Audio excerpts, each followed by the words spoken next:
Welcome to The Cap, where we are here to speak with college reps and other professionals in the field of college admissions to help answer all your questions and guide you through every step of the process.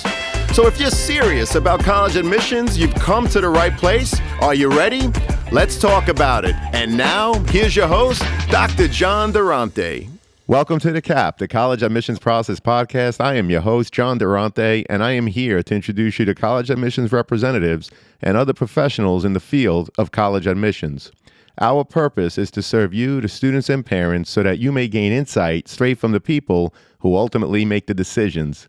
Regardless of whether you apply to a particular school being highlighted in a given episode, you should listen to all of them, as each guest will give you tremendous insight and advice on every aspect of the college admissions process, prompting you to come up with your own follow-up questions for when you visit campus or meet with a college admissions representative yourself.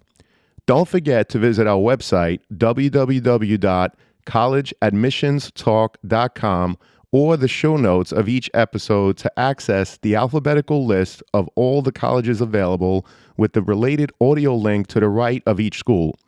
The alphabetical list provides you with on-demand access to all of the episodes so that you may listen whenever you wish. And if you want to receive links to episodes before they are released on the podcast, along with other related resources, please fill out the email opt-in form also available on our website and in the show notes of each episode. Lastly, please email me with any questions or comments at collegeadmissionstalk@gmail.com. So are you ready? Let's talk about it. Welcome to The Cap, the College Admissions Process Podcast. I am your host, John Durante, and it gives me great pleasure to welcome back Megan Dorton, who's the Senior Associate Director at Purdue University. Megan was with us back on episode 74. Episode 74 received one of the highest overall downloads. Therefore, Megan was back with us for episode 144 during our Playback Wednesday series in the summer. Megan, thank you so much for being here today. How are you? Hi, John. Great. Thank you so much for having me. I think I told you last time I did this that being on a podcast was a bucket list item. So I don't even know where a repeat appearance on a podcast should go. So thanks again for having me. So good to be here. Great to represent Purdue on the podcast.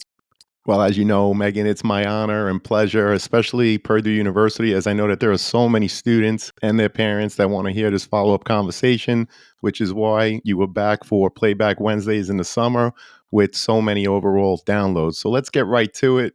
Megan, we talked the last time that there is obviously a focus at Purdue regarding STEM fields, and you even shared with us some innovative programs such as your aerospace offerings and the many interdisciplinary opportunities, just to name a few. Can you give us an overview of some of your most popular programs and what's new since we last spoke in terms of your academics? Yes, certainly. I don't know what's not new at Purdue, actually. So lots of big things going on. Our Daniels School of Business, so it's our rebranded Krannert School of Management, now known as the Daniels School of Business. They were rebranded throughout the summer, just recently brought on a new dean. Jim Bolliard from the Federal Reserve Bank out of St. Louis is the new dean for the School of Business. He's a leading economist in the country. The Daniels School of Business also recently achieved a high-ranking jump. They're now number 21 in undergraduate business programs. So really excited about that. A top 10 operations management program in the School of Business. So lots of great things happening with that newly rebranded School of Business.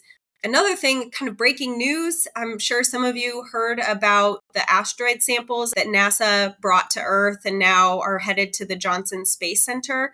So a planetary sciences faculty member from Purdue, Michelle Thompson, she's an associate professor of Earth and Atmospheric Sciences. She's one of the first investigators. There are only 6 investigators for these samples initially. Wow. One of the first investigators and the only woman. So really Awesome. cool. Yeah, super exciting. It was announced that our College of Education is starting a rural education center in our state. And I think in many states, we're seeing a really serious teacher shortage.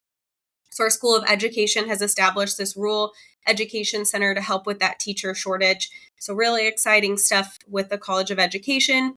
And then another thing that the university is really excited about is Purdue Computes, which is really a combination of all of the areas across our campus that bring together artificial intelligence and the kind of ever evolving interest in the country on chips, the societal impact of both artificial intelligence and chips here in the country. So, computer science, electrical and computer engineering, computer and information technology, all of those things are coming together really for the university to provide global connections to advance semiconductor research, workforce development. So that's become a really big push here on our campus as well. So lots of stuff going on at Purdue. We're really excited. Last week, our ag and biological engineering major was ranked #1 in the country again. So across disciplines, both STEM and non-STEM fields, Purdue is really doing great things in the fields of research and innovation. So yeah, we're pretty proud and pretty excited about all that's going on here.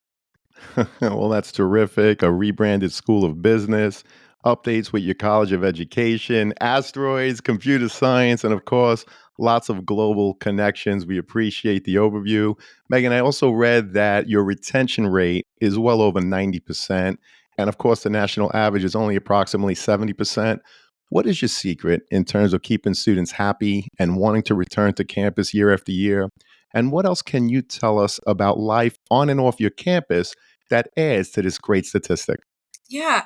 It's hard to say exactly because I think every student is just so unique and what's important to them and their experience and what helps keep them on campus and engaged. There's so many factors. But I do think one of the biggest things is that the university is just laser focused on our students and really student success and making sure that students have the support that they need. An example, which is really cool. So, the university just last year created an artificial intelligence system. It's called Arthur. And they started using it in an industrial engineering class. So they use this artificial intelligence essentially as a stand in for a teacher's assistant or TA. And so Wow. it allows students to get in the moment, essentially, assistance with whatever problem they're trying to solve. And they continue to train Arthur every semester after, they can evaluate based on student feedback how to improve that artificial intelligence for the TA. So that's one example of just a, really cool innovation and really super student centric, student focused. Our orientation programs, so Purdue Student Success and orientation programs, host an amazing summer orientation program for students transitioning to the university. And it just covers all the important topics of both social and emotional health, physical health, campus resources, so that when students do need that, they don't always know it when they're integrating into the campus community. But when they do need it, I always say students can kind of reach back into their brain and think or remember they heard something that might help them in that situation. So orientation programs, I think, does a great job of really setting our students up for success to make sure that they have all the support they need. And then the last thing I would say is maybe just the simple fact that I always say our students, they work hard and they play hard. And Purdue students are just super involved. They're super engaged. And we know with anything, right? The more engaged you are, the harder it is to leave. And I think by, students having many opportunities to get engaged on our campus, whether that be in clubs and organizations or Greek life or with student employment, our students are finding ways to be engaged and involved on our campus community or within our campus community. And I think that really helps them stay connected to Purdue and returning year over year. Well, Purdue is obviously laser focused, as you put it, on their students who work hard and play hard. You provide any and all supports for your students and even use AI to do so, which is so innovative. That's amazing to add to your overall community. So we appreciate that overview, Megan. And so, since the last time that we spoke, what can you share with us that has changed in terms of your application review process? So, not a lot has changed, but also a whole lot has changed, I guess, if that makes sense. So, we continue to use a really robust holistic review process that considers all factors that are included in the student's application for admission, including all of the writing samples, the academic components, students' activities, honors and awards, all of that is still fully considered and an important piece of the review process.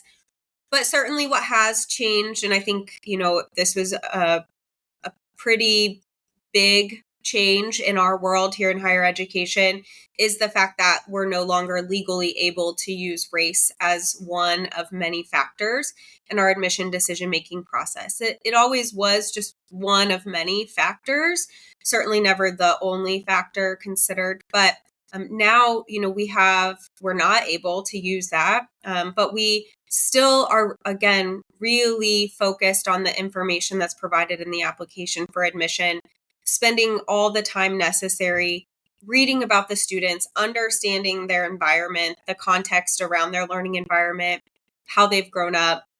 So all of the information that students provide to us in their application, it's always been important, but it's even more important now that we're sure to really take the time that's necessary to get to know these students through the information that they share with us in their application for admission. Well, thank you for emphasizing the importance of that essay. As we know, there's multiple parts to the application.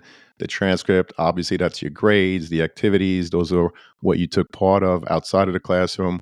But that essay, student, is really where you need to focus in terms of letting the admissions representatives know who you are, what drives you, and how you plan on contributing when you come on campus at Purdue University.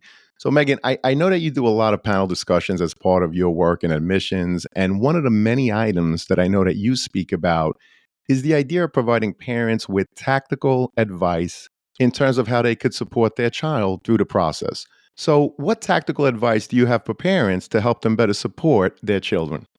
Yeah. So this is a question I hear a lot, is kind of what is the role of the parent? How can, as a parent, you help your student through this process?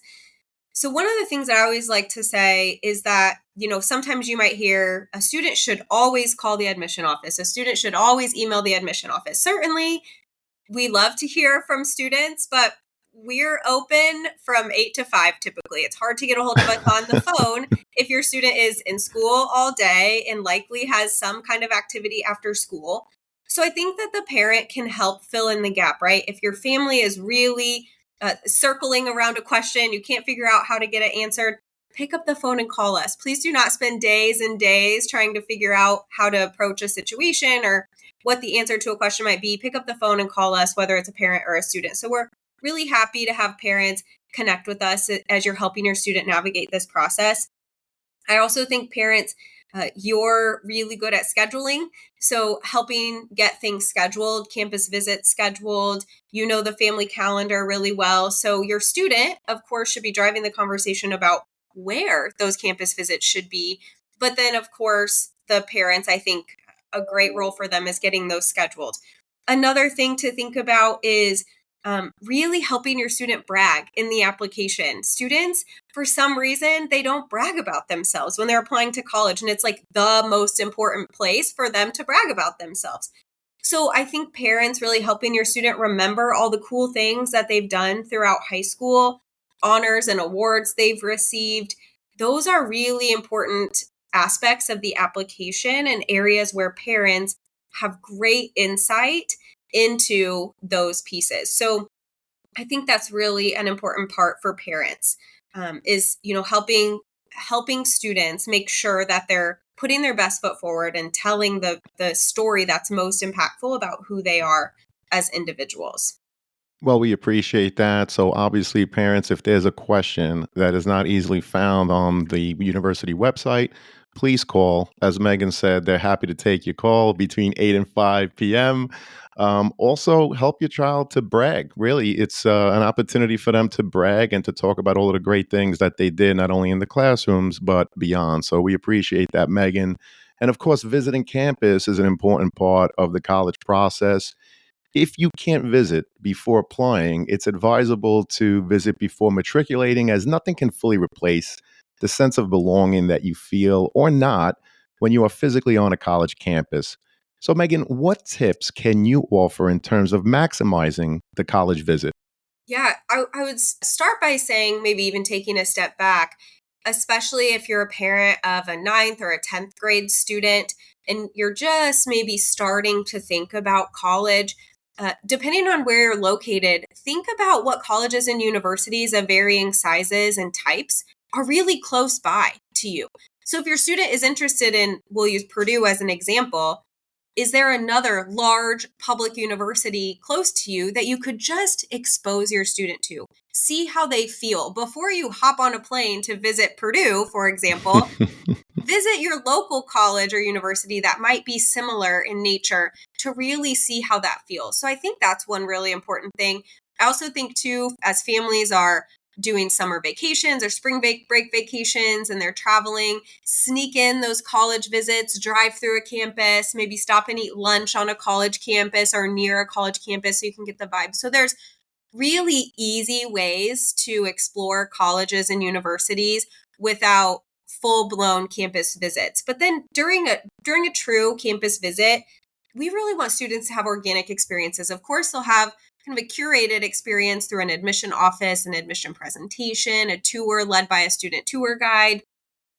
But also think about doing things with people who aren't paid by the Office of Admissions, right? And so that might be sitting in the student union and talking to a stranger about their Purdue experience or their college experience where they are. That might mean grabbing the student newspaper. You will get no other no look more honest than one in a college campus newspaper. They are very honest about what's happening on the campus community. So grabbing a student newspaper, also visiting campus on random days. Don't pick the day where the most exciting thing is happening on that college campus. Don't visit an SEC school on a Saturday that's a football game. Like, you're going to love it on that day, right? So pick a different day, maybe like a Tuesday. My friend who works at an SEC school always says that. Visit us on a Tuesday, not a Saturday. And I love that example, or love that guidance.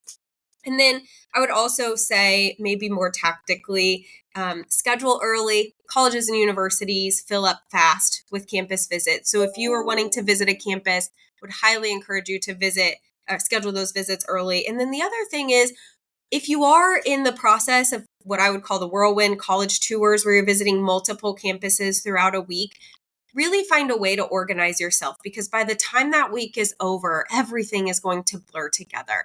So when you leave each university, make sure you have an opportunity to jot down some notes, things that will help jog your memory, things that you loved, maybe things that you didn't love, so that everything, when it starts to blend together, you can refer back to those notes to remember those experiences. So those are some of the things that I would recommend when thinking about maximizing the campus visit. Well, I'm glad I asked the question, as you gave some great advice. First of all, start locally. Doesn't matter, students, if you plan on staying home or not. Start with colleges that are a drive away from your home. This will help you determine whether you want a big school, small school, and in fact, whether or not you want to be close or not. In addition, when you're on family vacations, take a pit stop and visit a local college that you're seeing on the highway. And of course, when you're on that campus, speak to the random student. Of course, the tour guides are phenomenal, but they are trained to show you the best of the best. Go to the student union, speak to a random student, go to a coffee shop off campus and see if there are students there, so that you get a different feel in terms of what the campus offers. And lastly, stay organized. I remember doing it with my own daughters. We went on those trips where we would visit 5, 6, 7 schools, and it does get confusing. You do forget. So make yourself a spreadsheet. Keep organized, write down what you liked, what you didn't like. So again, Megan, we appreciate it. In our last episode, you spoke about not using the GPA listed on the transcript, as there are so many high schools, as we know, and they all have their own way of calculating GPAs and, whether they weigh certain courses or not. Obviously, Megan, the transcript is the most important piece of the overall application review in terms of the academic picture. Can you walk us through, what are you looking for when reviewing the transcript, and how does it differ? For example, if one student intends to be an engineering major, while another wants to pursue a major in agriculture, does how you approach the transcript review differ for each of these students? And if so, how? Great question. We get this a lot because Purdue is a direct admit university. So students are applying directly to a major, and we're evaluating them through the lens of that major. So the approach to evaluating the transcript doesn't change from major to major. So we're starting by evaluating what courses did the student take, how challenging were those courses, and what grades did the student earn in those courses. And then we're looking at that in the context of the offerings within their high school environment. So did their high school offer multiple AP or IB courses? Did their high school offer not many at all? So that we can understand the opportunities that students have. So that's consistent across majors. We're looking for at those specific things or considering those things. But then as we do the deep dive into the courses the student took and the grades earned, that's when we really start to consider the major the student applied to. So for us, all of the grades are important for all of the majors, but certain grades are more important for some specific majors. So of course, for things like engineering and computer science, we're looking at grades in math and science, as well as the courses the student has chosen to take in those specific areas. And not just what they've taken and is on their transcript in 9th, 10th, and 11th grade, but also what they plan or intend to take in their 12th grade year, because that senior year is so important to us. So for STEM areas, it's math and science. Certainly for liberal arts, we're going to be focused on the social science and the English grades, but all the grades are important. But again, some become more important based on the major the student's applying to. Well, that's fantastic. And thank you for reminding everyone that Purdue is a direct admit school. And we appreciate the examples, such as if you're going for engineering or computer science, obviously math and science are very important in that review, including students, the work that you do in senior year. So, Megan, some majors, such as studio arts, require a portfolio to be submitted. What can you share about what you are looking for in the portfolio? And what advice would you provide students who are putting together a portfolio as part of their overall application?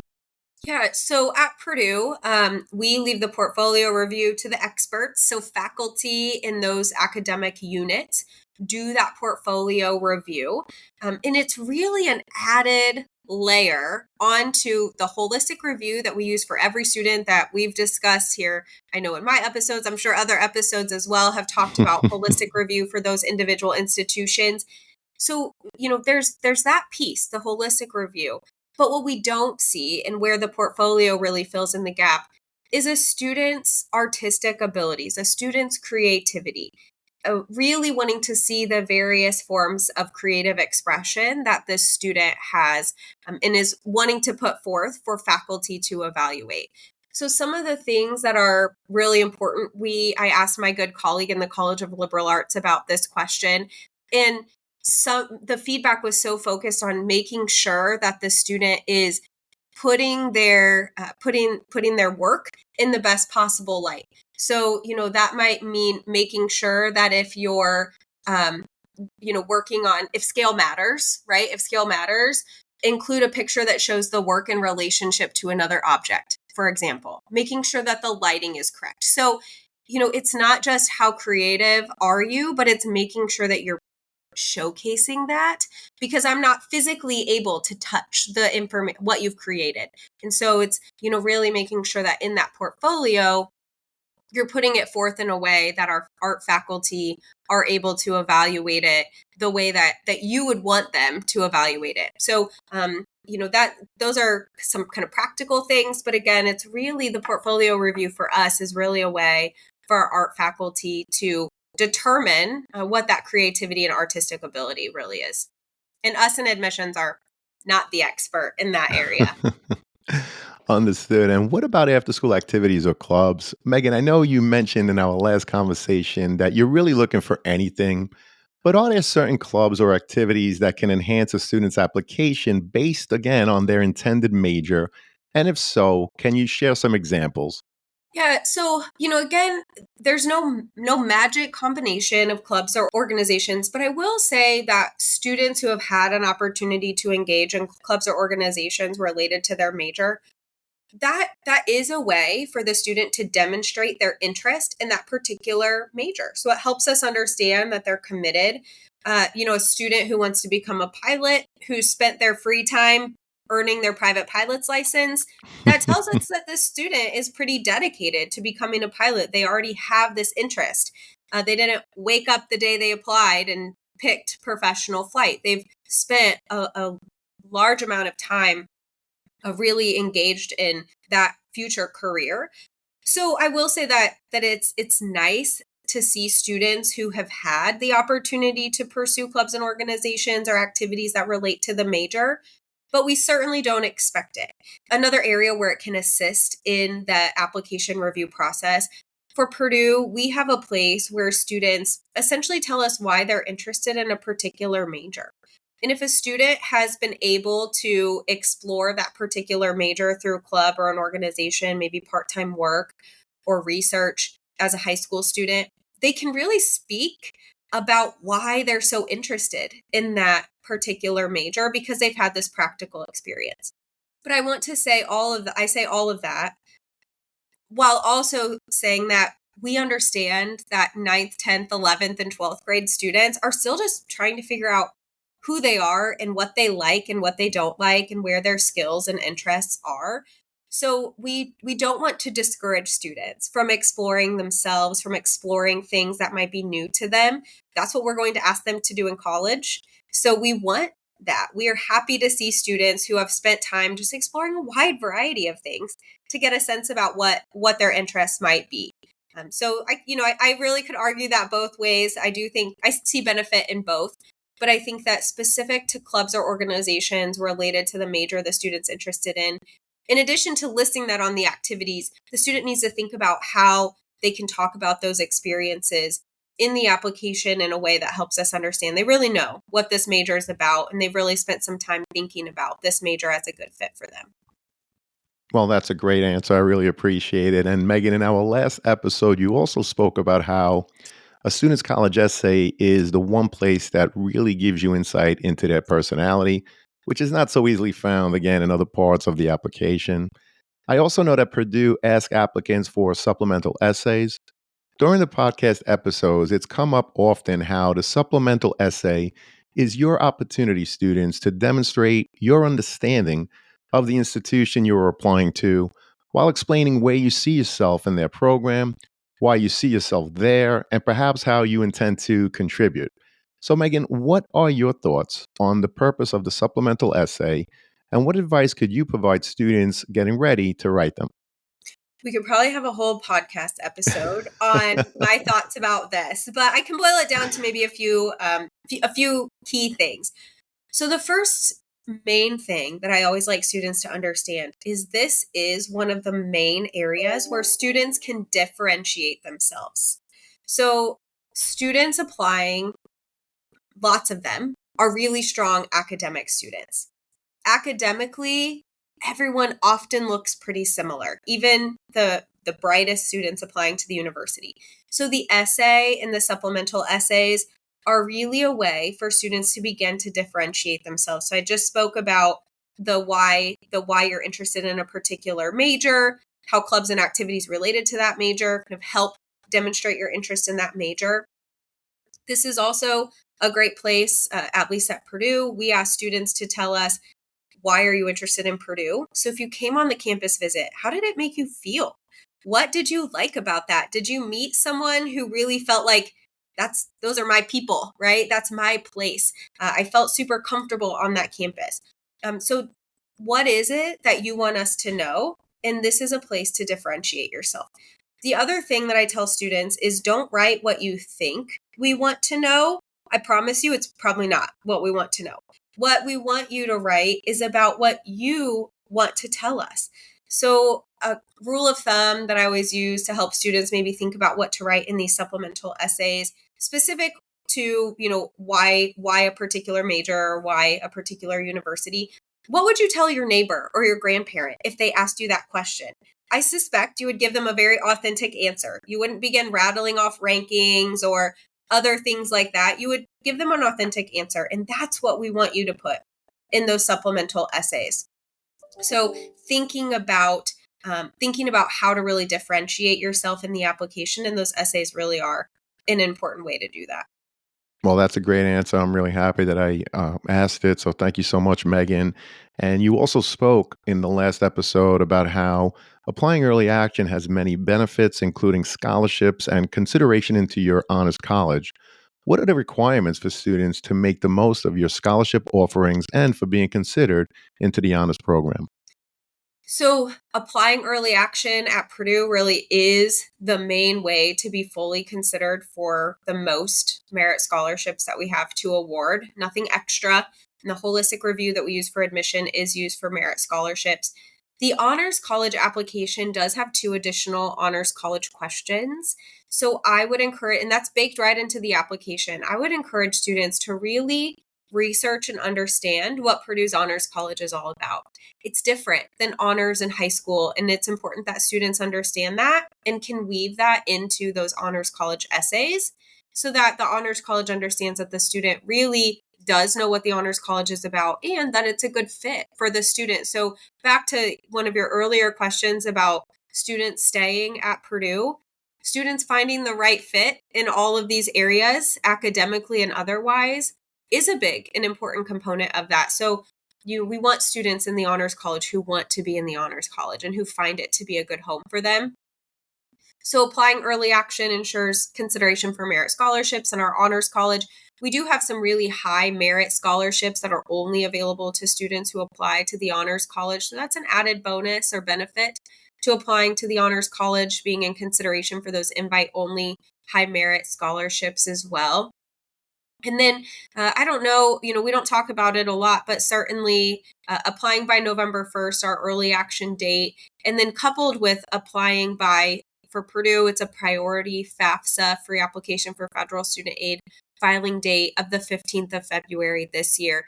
That really puts students in the mix for the large majority of scholarships that we have to award. So we would encourage students to do kind of those few key things to make sure that they're maximizing all of their scholarship opportunities. Well, we appreciate that. And you mentioned that the honors program at Purdue is obviously different than honors in high school. Do you mind just elaborating a little bit on that, Megan? Yeah, definitely. So in high school, students take honors or AP classes because they want to go deeper into a particular subject area. Whereas honors at Purdue is really more about breadth. It's an interdisciplinary community of scholars. So it's about students who have a wide array of interests. Of course, they'll study a particular major, they'll get depth in that particular major by studying it. But they're students who really want this interdisciplinary educational experience. They'll live in an honors residential community. So be with other students in a wide array of majors, students who have different backgrounds and interests from themselves to create that interdisciplinary community of scholars.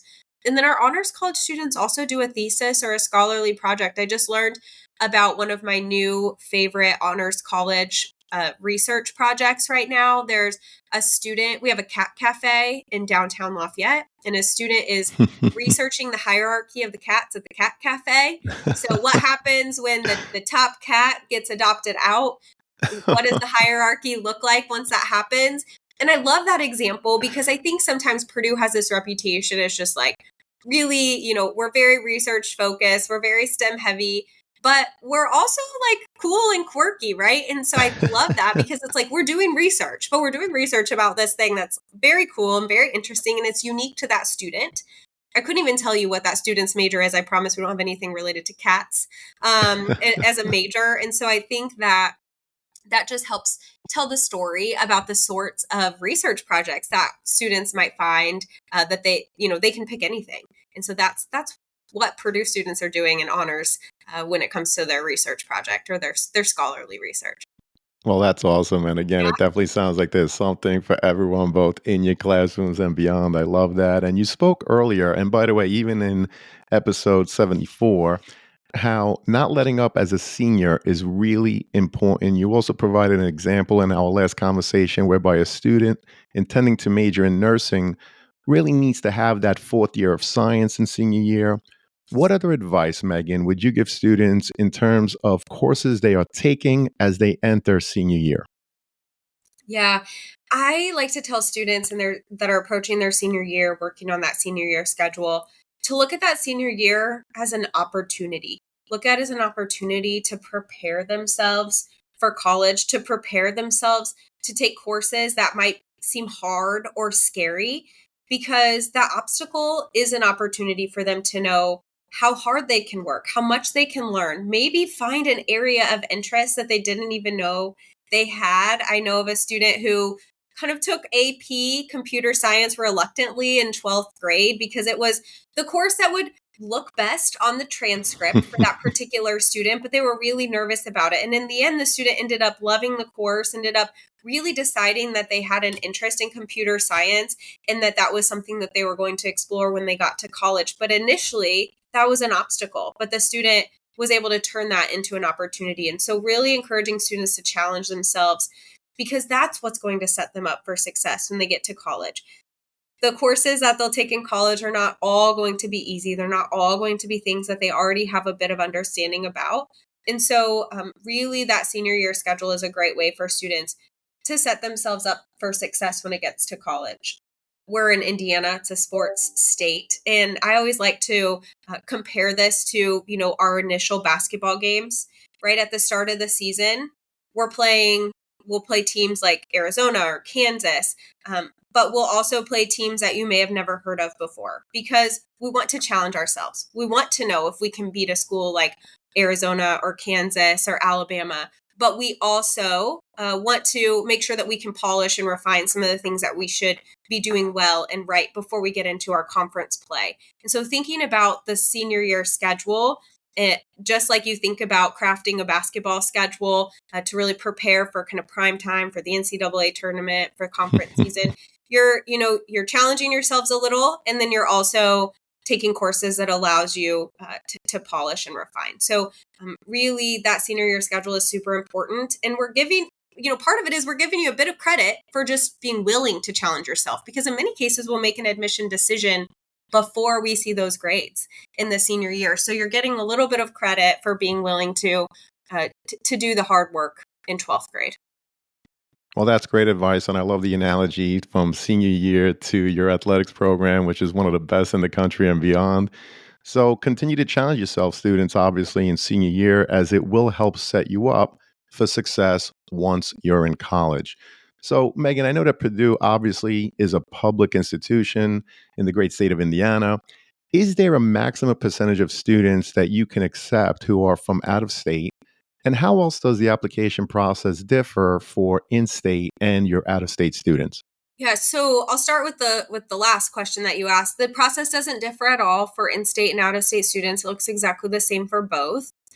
We are not required to admit or enroll a certain percentage from the state of Indiana. So our legislature does not require us to have a certain percentage of students from the state, but we are a land grant institution. So there is a bit of importance for us to ensure that we're maintaining a majority of students, or as close to a majority of students as possible, from the great state of Indiana. And so for the last many years, we've hovered right around 50% of our students being from the state of Indiana, and that continues to be important for us, again, as a land grant institution.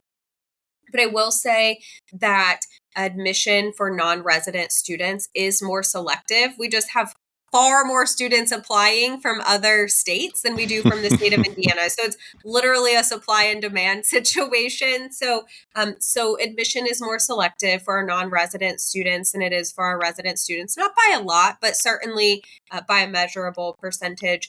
And then the other thing that I would say is that selectivity is really focused in just a couple of areas: computer science, engineering, professional flight nursing. We don't see that a similar spread across all majors at Purdue between resident and non-resident. So, no, we're not required to have a certain percentage, but it is important to us as a land grant institution to maintain that, 50% or so students from Indiana.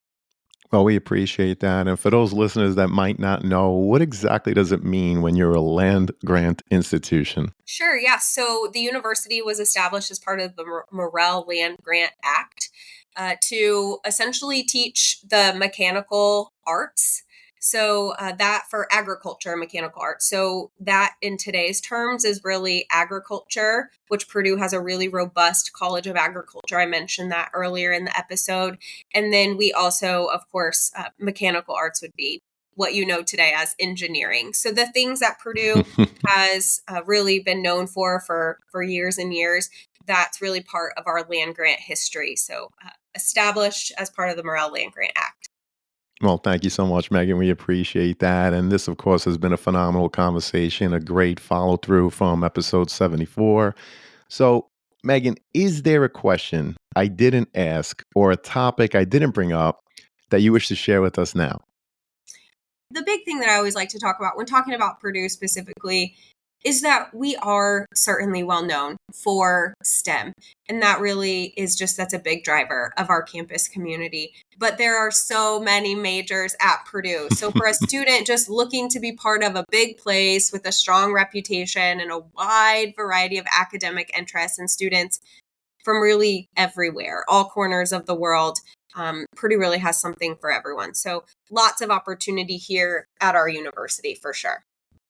Well, we appreciate that. And again, this has been a great conversation. I'm really thankful to you for coming back to record with me. Unfortunately, Megan, it does lead us to the last question, which is what are your top three pieces of advice you would provide students and their parents getting ready for the college admissions process? Yeah, so the first one really is open communication. I think it's really important that parents and students are open with each other about this process. Everything from the finances, what is the parent willing and able to provide to support the student when they go to college? I think the worst thing is when a student has done all the things we ask them to do. They apply, they're offered admission, they get a financial aid award package, and then the family says, oh, but we're only prepared to pay X number of dollars and this school is going to cost this much. So I think that open communication about cost and expectations, both for parents and for the students, is really important. I also think that it's important for both students and parents to be open-minded. Open-minded about the opportunities that the student wants to explore academically, open-minded about the places that the student is interested in. We all tend to gravitate towards things that we know or things that are familiar, but there are so many amazing colleges and universities out there. And so encouraging students and parents to be open to checking out places that might have all the things that the student is looking for, but maybe it's not the school that you see on a lot of bumper stickers, or it's not the school that you're most familiar with within your family, but it might be the school that's the right fit for the student. It might be the school that allows your student to stay there for 4 years because everything just feels right. And so that open-mindedness about, where and what the student wants to study, I think is so important.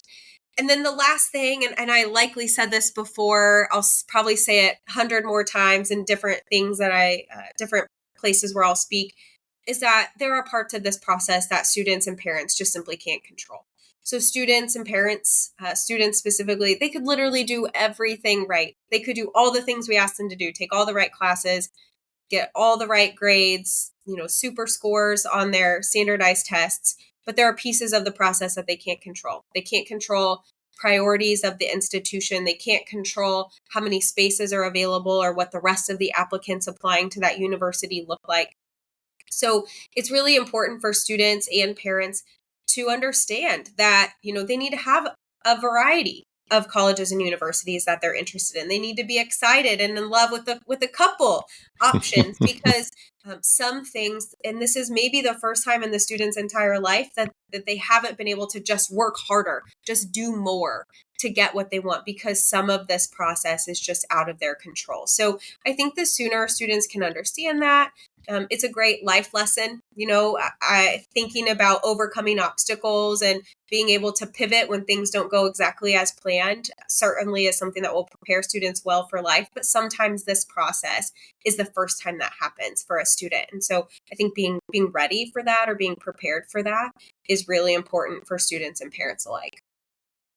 Well, those are great answers. Obviously, open communication is key, specific to so many things, but of course, the cost, how much a family is able and willing to pay, is such an important conversation to have early in the process so that, like you said, you don't have a student that gets accepted only to realize that, the family can't afford it or is not willing to pay that high of a ticket price. Also, keep an open mind. There are so many schools, over 4,000 colleges and universities in the United States alone. there is a school for every single student. In fact, there's more than one school for every single student, but not every school is necessarily for you. So it's important to have an open mind, take your research, stop worrying about the sticker on the back of the SUV. And of course, control what you can control and understand that there are things that you're not going to be able to control, such as institutional needs or priorities. So, Megan, this was a phenomenal conversation. Again, I can't thank you enough, as I know that this is going to help so many students and their parents as they navigate through the college admissions process.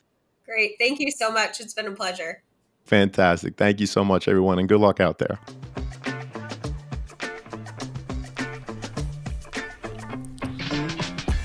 Thank you for joining us on this episode of The CAP, the College Admissions Process Podcast. We hope you enjoyed the show. If you did, please don't forget to tell a friend and follow us on Facebook, Instagram, Twitter, and wherever you listen to your podcast. I am your host, John Durante, and I look forward to seeing you on the next episode of The CAP.